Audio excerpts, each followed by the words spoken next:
В эти дни для улучшения ситуации судоходства на Яне образовано предприятие «Арктическая транспортная компания» с центром в поселке Усть-Куйга.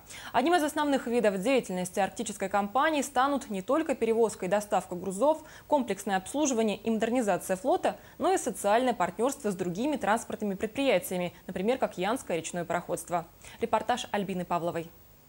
Проблема завоза грузов в Янскую группу улусов и сегодня остается актуальной. Еще в феврале прошлого года на совещании по завозу грузов в Индигирскую группу районов было высказано предложение о необходимости создания казенного транспортного предприятия. Были крупные государственные предприятия, которые решали любой вопрос по транспортным автомобильным перевозкам. Сегодня это индивидуальные предприятия, имеющие один-два автомобиля. Они работают разрозненно, выполняют только свои личные какие-то задачи. Поэтому нужно подумать о том, чтобы создавать все-таки, вернуться к тому, чтобы были казенные, значит, государственные транспортные предприятия. Объем жизнеобеспечивающих грузов, например, Верхянский район, последние годы повышается по геометрической прогрессии.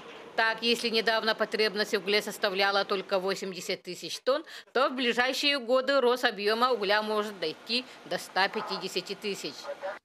Я, по крайней мере, уверен, что эти населенные пункты будут действовать, и свое развитие, я думаю, они получат.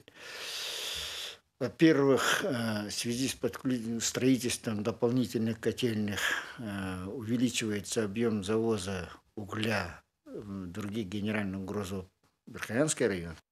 Итак, от работы новой транспортной компании будет зависеть дальнейшее благополучие не только двух улусов – Эвено-Батантайского и Верхоянского, но и двух поселков Усянского района. Ведь Усть-Куйгинский речной порт, как и прежде, сохранил статус главного транспортного узла. Альбина Павлова, НВК Саха, Батагай.